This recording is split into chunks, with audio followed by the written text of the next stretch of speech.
저희 아버지는 다리에 털이 없었습니다. 본래 저희 집안 남자들이 수염이 많이 나고 다리에 털이 안 나는 그런 집안이 아닙니다. 근데 이상하게도 저희 아버지 다리에는 털이 없이 밋밋했습니다. 그리고 그 다리에 흉터가 있었습니다. 그것은 일본에 공부하러 가셨다가 해방되기 10하루 전 배를 타고 우리 한국으로 귀국하는 중에 소련 비행기가 일본 비행기로 발견하고 폭격을 해서 600명의 탑승객 중에 9명만 살아남게 되었는데 그 9명 중에 한 명이 저희 아버님이십니다. 그 9명은 난파된 배 조각을 뗏목으로 만들어서 바다 위를 표류했습니다.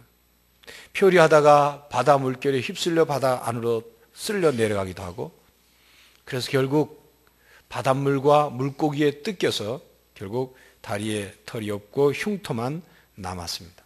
저희 아버지의 밋밋한 다리, 그리고 그 흉터는 생사를 건 표류의 흔적이었습니다. 제가 어렸을 때 저희 동네에 손가락, 특별히 둘째 손가락이 잘린 아저씨들이 많이 계셨습니다. 동네 친구들은 자기 아버지가 소여물을 쓰느라고 작두를 잘못해서 잘린 거라고 말을 했습니다. 근데 나중에 알고 보니 작두에 잘린 것은 맞는데 그 이유는 달랐습니다.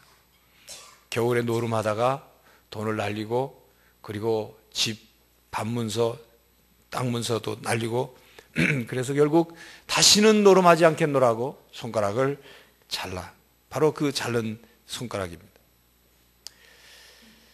그러니까 그 잘려진 손가락은 자기의 노름으로 인한 실수와 다시 노름하지 않겠다는 다짐이 담겨져 있는 그런 흔적이죠. 사람이 노름에 한번 빠지면 아마 그것에 빠져나오기가 그렇게 힘들다고 합니다. 어떤 사람이 병원 응급실에 심장마비 증상이 있어서 실려왔는데 보니까 심장마비로 죽었어요.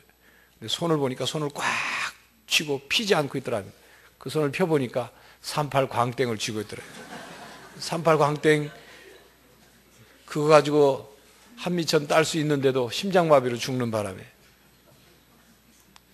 어떤 사람이 노름을 하도 하게 되니까 돈 날리고 재산 날리고 다 날리니까 그때마다 노름 않겠다고 손가락 하나 자르고 또 약속하면 자르고, 그래서 10손가락이 다 남아있질 않는 거죠. 그래서 부인이 이제는 우리 남편 이제 손가락 다 잘렸으니까, 안 하겠다고 자르냈으니까 이제 노름은 안 하겠지. 근데 겨울 되니까 또 화투 노름판에 또 가더란 말이죠. 부인이 몰래 따라가 봤어요. 뭐 하고 있나 그랬더니 이제 손가락이 없으니까 엄지발가락과 둘째 발가락 사이에 화투장을 껴가지고 노름을 하고 있다는 거죠. 어떤 분은 6.25 전쟁 참전의 흔적을 가지고 있고, 어떤 분들은 월남전의 참전의 흔적을 가지고 있습니다. 아들을 살려내려고 불길 속으로 뛰어들어서 그 아들을 품에 안고 나오느라 불에 얼굴이 다 화상을 입은 그런 사랑의 어머니의 얼굴에 화상의 흔적, 그런 흔적도 있습니다. 사람은 저마다 자기 몸에 부끄러운 흔적이든지 영광스러운 흔적이든지 아니면 불의에 예기치 못한 사고로 인한 흔적이든지 그 어떤 흔적들을 다 가지고 살아갑니다. 상처로 혹은 흉터로, 흔적으로 살아갑니다. 그 상처와 흔적 속에는 아주 다양한 이야기들이 담겨져 있습니다. 야곱에게도 흔적이 생겼습니다. 지난주에 설명드린 것처럼 야곱은 형 에서의 복수 앞에 직면하게 되었습니다.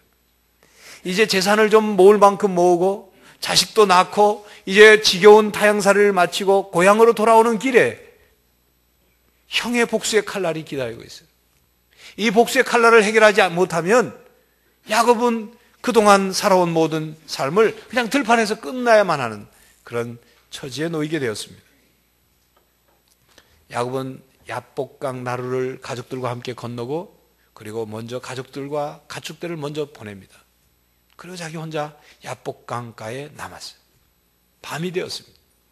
여러분, 야복강은 요단강으로 흘러들어가는 약 50km 정도 길이의 지류 강입니다. 그런데 그 야복강에는 곳곳에 아주 급하게 흐르는 급류가 흐르는 곳이 있다는 것입니다. 아마도 칠흑같이 어두운 밤 홀로 남은 야곱의 귀에는 거칠고 급하게 흐르는 물살 소리를 그는 들었을 것입니다. 그 물살 소리는 불안한 야곱을, 두려움 속에 빠져 있는 야곱을 더욱 불안하고 두려움 속에 빠지게 했을 것입니다. 우리 인생은 야곱처럼 이렇게 홀로 남아야 하는 그런 밤이 옵니다. 그런 밤을 맞게 돼요. 외롭고 괴롭고 더 이상 소망이 없는, 도무지 내 능력으로는, 도무지 이 세상의 그 어떤 방법으로는 해결할 수 없는, 그래서 그런 문제를 만나서 처절하게 무능한 자기 자신을 혼자 대면해야 하는 그런 밤이 옵니다. 아무도 우리의 위기를 대신해 줄 수 없는 그런 밤을 우리는 맞게 됩니다. 홀로 남은 야곱에게 하나님의 사자가 찾아왔습니다. 야곱은 그 사람과 밤새도록 끈질긴 씨름을 합니다. 야곱은 씨름하면서 자기와 씨름하는 그 사람이 사람이 아니고 하나님의 사자라는 사실을 깨닫게 됩니다. 더 붙잡죠. 하나님의 사자는 야곱의 환도뼈를 쳤습니다. 환도뼈가 위골됐지만 야곱은 끝까지 붙잡고 나에게 축복을 해달라, 축복을 해주려면 내가 놓지 않겠노라 매달리고 또 간구합니다. 그래서 마침내 축복을 받았습니다. 날이 다 새고 아침 해가 돋을 때 야곱은 그것을 떠나야 했습니다. 그것을 지나가는 야곱의 발걸음은 예전의 발걸음이 아니었습니다. 절뚝거리며 걷는 그 걸음이었습니다. 하나님께서 야곱의 환도뼈를 쳤기 때문에 그 흔적이 야곱에게 남은 것입니다. 여러분, 환도뼈는 엉치뼈를 말합니다. 레슬링과 같은 운동을 하는 선수들에게 있어서 그 엉치뼈는 힘의 근원이라 합니다. 거기서부터 힘이 나온다. 쉽게 말하면 하나님이 야곱의 그 환도뼈를 쳤다는 것은 야곱의 힘의 중심을 쳤다는 겁니다. 야곱이 자기의 육신을 믿고 살아왔던 그 육신의 힘의 중심을 쳤다는 거예요. 야곱이 그동안 자기의 육신만 믿고 인간적인 방법과 인간적인 능력과 인간적인 꾀만을 믿고 살았던 그 믿음을 치신 거예요. 과거의 잘못된 삶의 방법을 치신 겁니다. 부러뜨리신 거예요. 어긋나게 하신 거예요. 그렇게 살지 말아라. 내 육신만 믿지 말아라. 네가 도대체 무엇을 믿고 네 인생이 누구의 손에 달렸는 줄 아느냐? 왜 그걸 믿고 네가 뭘 어떻게 해보겠다고 그러느냐? 내 삶의 방법을 바꿔라. 바로 이런 뜻이 담겨져 있는 것입니다. 야곱은 무슨 일이 일어나야 하나님을 찾았던 사람입니다. 그의 일생을 보면 자기 스스로 하나님께 먼저 가까이 나간 그런 모습이 별로 보이지 않습니다. 어떤 삶의 문제가 생겨서야 하나님을 기억하고 역경에 처해져야 하나님을 찾고 삶의 위기를 만나야 하나님께 부르짖는 그런 사람의 모습입니다. 우리는 이런 야곱을 보면 우리 모습을 봅니다. 우리가 바로 그렇지 않습니까? 우리들은 별 문제가 없으면, 우리 인생에 큰 어떤 어려움이 없는 것 같으면 하나님을 잊어버립니다. 하나님과 멀어집니다. 하나님을 떠나갑니다. 그렇다고 어떤 문제가 생기면 아이쿠 하나님 하고 하나님께 달려옵니다. 큰 문제와 위기를 만나기 전까지는 우리는 내 방법대로 내 능력대로 잘 살 수 있을 거라고 생각합니다. 이 때문에 하나님께서는 인간을 깨트리십니다. 인생의 환도뼈를 치십니다. 인간의 완고함과 어리석음 때문에 우리는 하나님의 그 깨트리신 하나님이 우리를 치시는 것입니다. 여러분, 봄에 농부가 밭에 씨앗을 뿌립니다. 그런데 그 씨앗이 땅에 떨어져 가지고 흙 속에 들어가서 아무 어떤 껍질이 깨어지지 않고 그냥 있다면 거기는 싹이 자라지 않습니다. 싹을 틔우기 위해서는 그 씨앗의 껍질이 깨져야 돼요. 벗겨져야 돼요. 부서져야 돼요. 썩어야 되는 것입니다. 껍질이 깨어져야 그 속에 있는 씨앗 속에 있는 생명이 싹을 더 움트는 것입니다. 여러분, 달걀과도 같은 그런 그 새알들, 그 속에 있는 생명이 부화가 되려면 껍질이 깨져야 돼요. 껍질이 깨지지 않으면 그 바깥 세상으로 새 생명이 나올 수가 없는 것입니다. 깨어짐 없이는 새 생명의 시작이 없습니다. 활동이 안 이루어집니다. 우리 어리석고 유한한 생각의 그 껍질을 깨트려야 되고, 자기 중심이라고 하는 딱딱한, 자아사랑이라는 딱딱한 껍질을 깨지 않으면 새 생명이 시작되지 않습니다. 영원한 세계가 보이지 않습니다. 새로운 진리의 말씀을 깨달을 수 없습니다. 우리가 싸고 있는 그 껍질, 우리가 그 안에 웅크리고서 있는 그 안에 우리를 싸고 있는 그 껍질을 깨지 않으면 우리의 눈은 육안으로 보는 그것만 볼 수 있을 뿐이지 육안으로 보이지 않는 그것을 볼 수 없습니다. 그래서 하나님 우리를 깨트리시는 겁니다. 어떤 사람의 동창 중에 사업가가 있었는데 그 사람을 만날 때마다 전도를 했어요. 그때마다 그 사업가는 하는 말이, 이 세상에서 자기 능력과 최선을 다하면 열심히 살고 그저 그렇게 다 죽으면 되는 거지, 기독교 신앙인들처럼 무능력하고 무기력한 그런 사람들이나 기독교 신앙을 믿고 어쩌고 하는 거지, 난 안 믿는다. 세월이 오랜 세월이 흘렀습니다. 그런데 그 친구가 갑자기 교회를 다닌다는 소식을 들었어요. 그 사업가가 물어봤습니다. 어떻게 해서 교회를 다니게 됐느냐? 그랬더니 하는 말이, 불치병에 걸려서 더 이상 소망이 없어. 그런 가운데 예수 그리스도를 만났다고 말합니다. 그러면서 그가 하는 말이, 인간의 능력에 한계가 있는 줄을 내가 질병에 걸려서야 그때서야 깨닫게 되었노라고. 그리고 하나님이 살아계심을 자기가 체험했노라고 그렇게 고백을 했다 합니다. 인간은 하나님 앞에서 스스로 자신을 깨트리지 못합니다. 위기와 역경을 당해서야 비로소 자기가 깨어지고 하나님을 찾게 되고 하나님께 가까이 나가 의지하게 되는 것입니다. 그래서 하나님께서 우리를 깨뜨리시기 위해서 때때로 질병이라는 혹은 실패라는 방망이를 들어서 우리 건강의 환도뼈를 치십니다. 우리의 사업의 환도뼈를 치십니다. 우리의 가족의 환도뼈를 치십니다. 우리의 물질의 환도뼈를 치십니다. 우리가 계획하고 이루고자 하는 그 일을 꼬이게 해서 그 일의 환도뼈를 치십니다. 교회 여러분, 그런 어려움을 겪고 있습니까? 문제를 만나고 있습니까? 그렇다면 지금 하나님이 나를 깨트리시려고 나를 치시는구나, 나를 깨트리시는구나, 그럼 내가 좀 하나님 앞에 깨져야 되겠구나, 이렇게 깨닫고 받아들이는 신앙인들이 되시기를 바랍니다. 바로 그게 믿음입니다.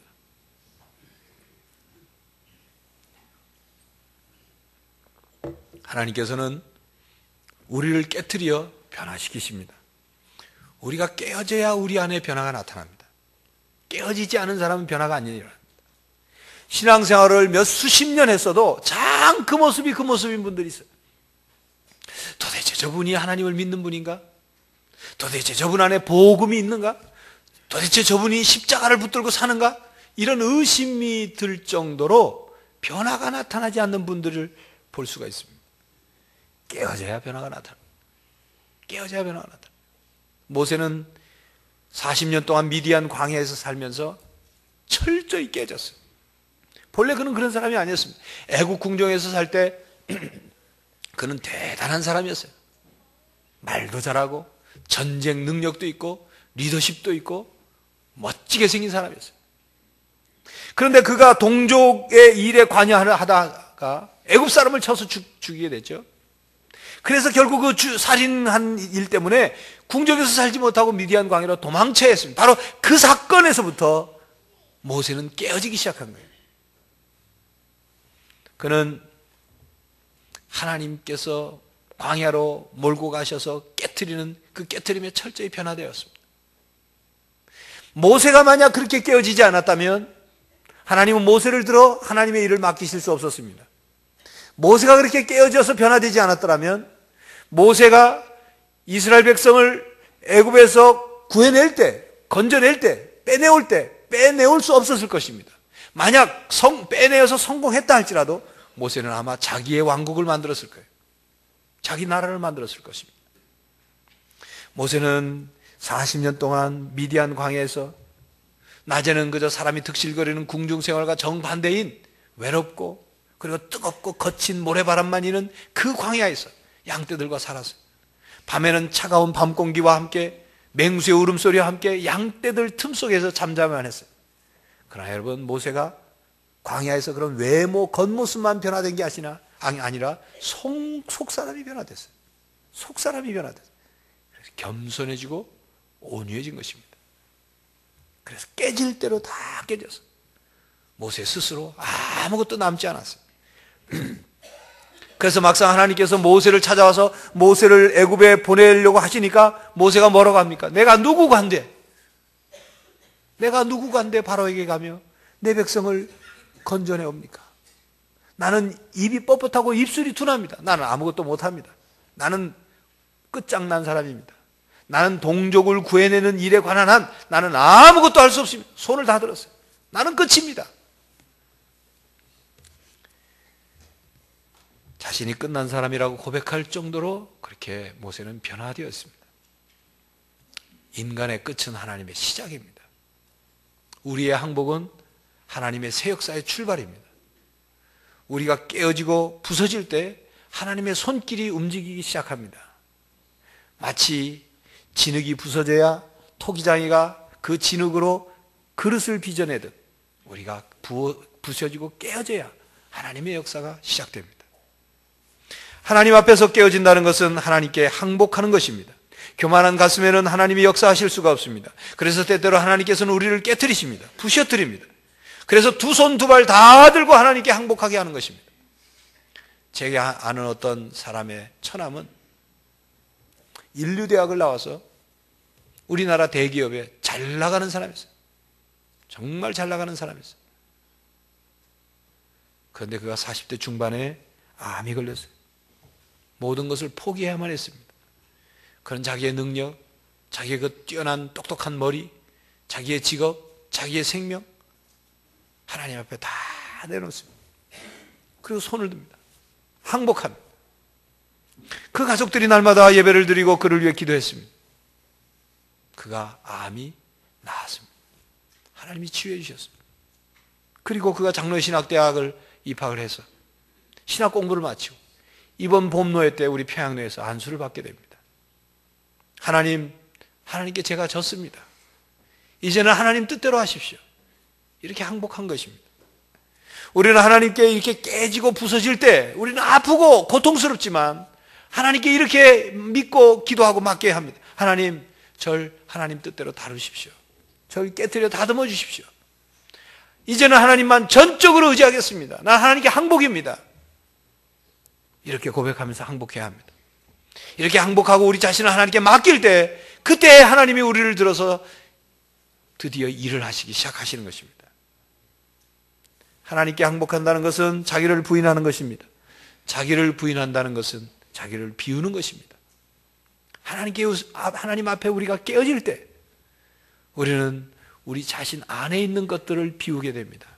우리 안에 꽉 차 있는 욕심들, 우리 안에 자기 중심으로 꽉 차 있는 그 고집들, 그런 것들을 비워내게 되는 겁니다. 그것을 비우지 않으면 하나님께 항복할 수 없기 때문입니다. 교회 여러분, 야복강이라는 이 야곱이 이 하나님을 체험한 야복강이라는 이 강의 이름, 야복이라는 말의 그 어원은 바카크라는 그 어원에서 나왔는데 그 뜻이 뭐냐면 비운다, 털어버린다, 쏟아붓는다, 그런 뜻이에요. 그 야복강은 비우는 강이에요. 하나님께서 야곱으로 하여금 야곱 속에 있는 온갖 인생의 쓰레기들을 다 비워두게 하셨어요. 털어두게 하셨어요. 다 쏟아내도록 하신 겁니다. 하나님께서는 때로 우리를 치셔서, 우리를 깨뜨리셔서 우리 인생의 쓰레기를 쏟아버리게 하십니다. 우리 내면에 악취나는 것들을 다 털어버리게 하십니다. 토해내게 하십니다. 하나님 앞에 온전히 믿지 못하고 하나님 앞에 자기 중심적으로서 벗어나지 못하는 우리의 삶의 모습을 다 쏟아버리다. 우리의 생각의 껍질, 우리의 의지의 껍질을 깨뜨려서 우리 안의 것들을 다 쏟아버리게 하십니다. 교회 여러분, 하나님 앞에 우리 안에 있는 쓰레기를 다 비우시는 여러분들이 되시기를 바랍니다. 깨어진 사람은 겸손합니다. 자기를 부인하고 자기를 비운 사람은 겸손합니다. 나이 많은 한 수도사가 자기 수도원에서 정원에 흙을 고르고 있었습니다. 근데 온 지 얼마 안 된 젊은, 그러나 좀 교만스러운 젊은 수도사가 다가왔어요. 경험 많은 이 나이 많은 수도사가 후배 수도사에게 말합니다. 여보게, 이 단단한 흙덩어리에 물 좀 부어주게. 옆에 있는 물을 조루를 가지고 이제 물을 붓습니다. 젊은 수도사가 물을 부었더니 그 흙덩어리에 물이 들어가지 않고 다 물이 바깥으로 흘러나요. 그러자 이제 늙은 나이든 수도사가 망치를 들어가지고 흙덩어리를 깹니다. 그리고 흙을 만져서 젊은 수도사에게 다시 좀 물 좀 부어주게나. 물을 부니까 흙에 물이 스며들어갑니다. 이 나이든 수도사가 이렇게 말합니다. 이제서야 흙 속에 물이 잘 스며드는군. 여기에 이제 씨를 뿌리면 싹이 나고 꽃이 피고 열매를 맺게 될 거야. 우리가 하나님 앞에 우리가 깨어져야 하나님께서 우리에게 물을 주시고 씨앗을 뿌리고 꽃을 피우고 열매를 맺게 하신다네. 여러분, 이게 깨어짐의 영성입니다. 우리 육신에 속한 고집과 교만과 아집이 깨어져야 거기에 일이 시작되는 거예요. 새 생명이 시작되는 겁니다. 그렇기 때문에 하나님 우리를 깨뜨리시는 겁니다. 그래서 깨뜨려서 우리를 겸손하게 더 낮아지는 사람으로 만드시는 겁니다. 여러분, 이 겸손이라는 영어 단어가 humility라는 단어인데 그 어원은 휴머스라는 단어예요. 휴머스라는 말은 그 낙엽이나 무슨 이런 게 썩고 토양 같은 것들을 이렇게 같이 이렇게 낙엽 같은 게 썩어서 만들어진 부식토를 말합니다. 거름과 같은 거죠. 이 겸손이란 말은 부셔지고 깨어지고 썩지 않으면 겸손은 안 이루어진다. 그런 뜻입니다. 하나님께 깨어지지 않은 사람은 교만합니다. 그래서 하나님께서는 교만한 사람을 깨트리는 대상 1호로 삼으십니다. 교회 여러분, 하나님이 깨트리시기 전에 먼저 깨어지는 여러분들이 되시길 바랍니다. 우리가 사는 세상에서는요, 뭔가 금이 가거나 깨어지면 그건 안 좋은 물건이라고 다 버리죠. 버립니다. 그러나 하나님 나라에서는 깨어진 사람을 더 유용하게 사용하십니다. 하나님께서는 어떤 사람에게 복을 줄까? 어떤 사람을 좀 유용하게 하나님의 사람으로 쓰실까? 어떤 사람을 찾느냐면 깨어진 사람을 찾아요. 깨어진 사람을 찾습니다.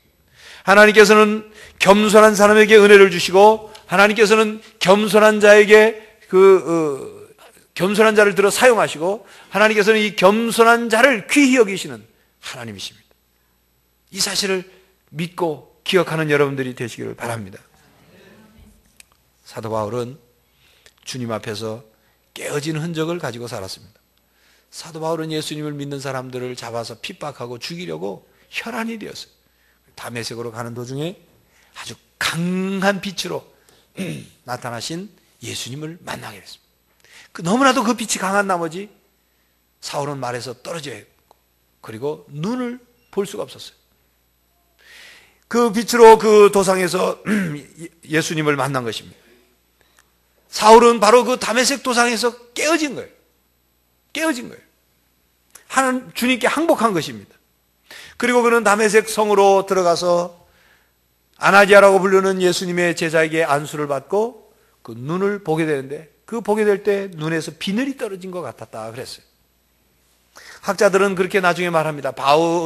사도 바울이 육체에 가시가 있어서 그것을 낫게 해달라고 기도했는데 그것은 안질이다. 왜냐하면 그 다메섹 도상에서 눈을 보지 못하도록 그 너무 강한 빛을 쐈기 때문에 눈에 문제가 생겨서 안질이 생긴 것이다. 그렇게 설명합니다. 상당히 타당성 있는 내용이라고 생각합니다. 그렇다면 바울에게 있어서 육체에 가신 이 안질은 바로 깨어짐의 흔적입니다. 사도 바울이 그 안질 때문에 괴로움을 느낄 때마다 자기가 다메섹 도상에서 하나님께 어떻게 깨졌는지를 기억했을 것입니다. 그는 자신의 잘못된 열심으로 인한 영적인 교만과 다른 사람들을 핍박한 그리고 자기의 잘못된 모습들을 다메섹 도상에서 깨짐으로써 다 쏟아버린 겁니다. 그래서 그는 육체의 깨어짐의 흔적을 통해서 하나님의 은혜가 자기에게 얼마나 큰지를 날마다 체험했습니다. 그래서 그는 날마다 하나님의 은혜가 내게 족하도다. 하나님의 은혜가 내게 족하도다. 그리고 빌립보서 3장 7절 이하에는 이렇게 고백합니다. 내가 그동안 예수 그리스도를 아는 지식이 너무나도 고상하기에 내가 그동안 내 안에 있는 모든 그 지식들이 내 안에 있는 모든 것들을 다 배설물처럼 오물처럼 쓰레기처럼 다 버린다고 그랬습니다. 그리고 그는 날마다 내가 십자가 위에서 날마다 내가 죽노라. 날마다 죽노라. 날마다 자기를 깨트리는 겁니다. 날마다 자기를 부인하는 것입니다. 사도 바울은 고린도후서 4장 7절에 이렇게 말씀합니다. 우리가 이 보배를 질그릇에 가졌으니 이는 능력의 힘이 큰 것이 하나님께 있고 우리에게 있지 아니함을 알게 하려 함이라. 여러분이 고린도후서 4장 7절 말씀의 뜻을 잘 이해하고 이 사실을 믿으면 여러분들이 이 복음과 복음적 삶의 원리를 깨닫게 됩니다. 사도 바울은 먼저 자신이 질그릇이라는 사실을 인정했어요. 깨달았어요. 질그릇이란 어떤 겁니까? 쉽게 깨지는 그릇이에요. 볼품없는 그릇이에요.